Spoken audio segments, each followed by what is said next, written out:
Pada video kali ini kita akan membahas teknik supervised discretization, salah satu dari topik diskretisasi. Saya Bagus Sartono dari IPB University. Seperti yang sudah dijelaskan pada video-video sebelumnya bahwa yang disebut sebagai diskretisasi secara umum adalah membuat variabel yang asalnya numerik menjadi beberapa selang nilai, sehingga ada yang menyebut sebagai proses binning, bucketing, atau categorization. Sebagai ilustrasi, misalnya kalau kita punya variabel usia, kita mungkin mengelompokkan usia yang tadinya numerik menjadi 5 kategori seperti yang terlihat pada tayangan. Kurang dari 20 tahun, 20 sampai 29 tahun, dan seterusnya.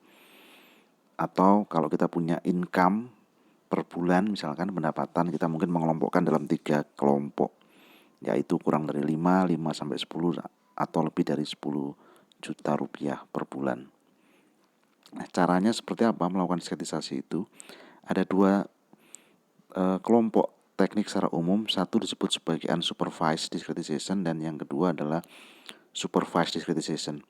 Dan pada teknik ini kita akan memfokuskan pada video kali ini, di mana teknik supervised discretization kita memerlukan variabel target sebagai pengarah penentuan breakpoints atau titik-titik batas antar selang. Banyak sekali metode yang bisa kita temukan di literatur terkait dengan supervised discretization, tapi pada video kali ini kita hanya membahas dua saja. Yang satu adalah yang disebut sebagai MDLP, Minimum Description Length Principle, dan yang kedua adalah G-merge. Perbedaan utamanya dari kedua itu adalah kalau MDLP basisnya adalah proses splitting, jadi membagi-bagi garis bilangan dari suatu variabel numerik untuk mencari breakpoints yang terbaik, dan prosesnya itu iteratif, nanti kita lihat secara detail. Sementara kalau G-merge, basis dari prosesnya adalah penggabungan atau merging, di mana merging ini memanfaatkan hasil pengujian Chi-square atau Chi-square test dari uji kesamaan proporsi. Kalau proporsi dianggap tidak signifikan bedanya, maka kelompok itu digabung. Kita lihat dulu yang pertama, MDLP. Jadi andaikan kita punya titik-titik data seperti ini posisinya, variabel kita ada 62 amatan misalkan pada ilustrasi ini. Untuk teknik supervise kita punya kelas dari setiap dari setiap amatan. Jadi misalkan setiap amatan hanya terdiri dari 2 kelas. Yang satu kita lambangkan warna biru, yang satu warna orange. Jadi ada 2 kelas dan kita ingin mencari sekatan atau breakpoint sedemikian rupa supaya hasilnya nanti di setiap sekatan itu proporsi antara yang orange misalnya berbeda dari satu kelompok ke kelompok lain. Jadi kalau kita awali dengan ini adalah nilai minimum dan maksimum dari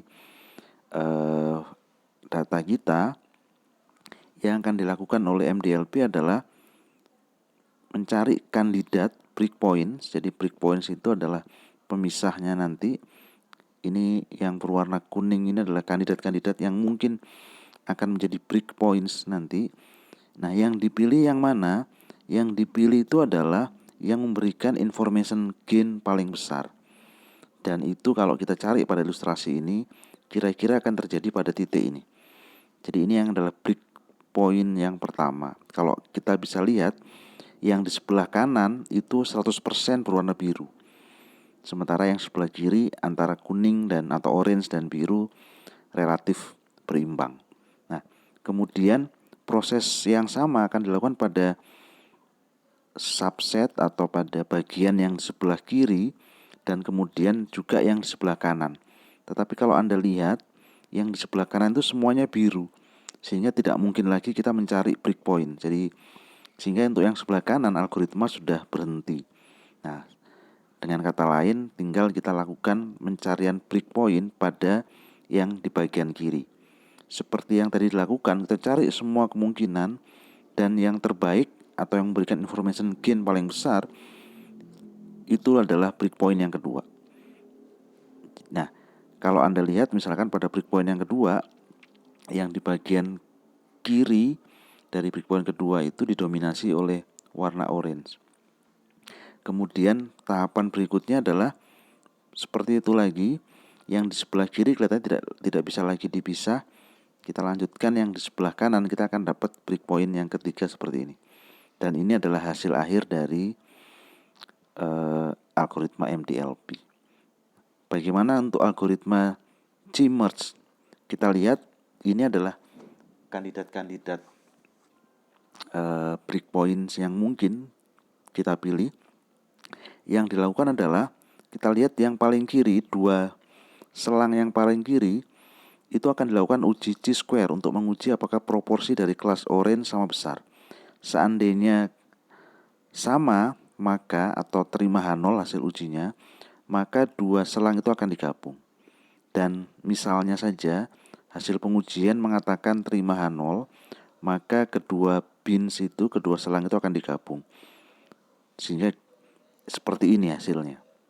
Kemudian prosesnya akan berlanjut kembali. Dua selang yang bersebelahan itu, kemudian yang paling kiri yang bersebelahan akan diuji lagi apakah sama atau tidak proporsinya menggunakan uji chi-square. Kalau ternyata terima H0 bahwa proporsinya sama, maka ini akan kembali digabung. Jadi kalau sama, maka akan kembali digabung. Sehingga kemudian kita bisa lihat selang yang di sebelah kiri menjadi lebar karena gabungan dari tiga selang tadi. Proses kemudian berlanjut lagi. Dua selang yang paling kiri dia akan dites, akan diuji apakah proporsinya sama, proporsi orange-nya ya yang sama. Kalau iya, terima H0, maka keduanya akan digabung. Dan ini hasil penggabungan dari dua yang kiri tadi. Kemudian demikian terus ketika kita menemukan hasil pengujiannya tolak H0, maka ini tidak digabung. Dan karena tidak digabung, maka kita akan dapatkan itu adalah breakpoint yang pertama. Jadi breakpoint yang pertama kita temukan karena yang sebelah kiri dan kanan tidak bisa kita gabung. Kenapa tidak digabung? Karena proporsinya berbeda. Yang sebelah kiri didominasi oleh orange, sebelah kanan dari breakpoint itu didominasi oleh biru, sehingga tidak kita gabung. Nah, proses berikutnya adalah memeriksa apakah dua pins di sebelah kanan breakpoint yang pertama itu punya proporsi yang sama. Kalau iya, maka akan digabung. Demikian seterusnya, akan dicek satu persatu, digabung, kembali digabung, dan seterusnya sampai ketemu pada titik ini tidak digabung atau tolak H0 hasil uji chi-square-nya, maka ini adalah breakpoint yang kedua. Dan demikian dan seterusnya. Ini adalah breakpoint yang ketiga, kemudian yang ini tidak ada lagi. Nah, sehingga ini adalah hasil akhir dari proses G-merge. Algoritma akan berhenti dan proses selesai. Demikian penjelasan terkait dengan teknik supervised discretization. Mudah-mudahan bermanfaat.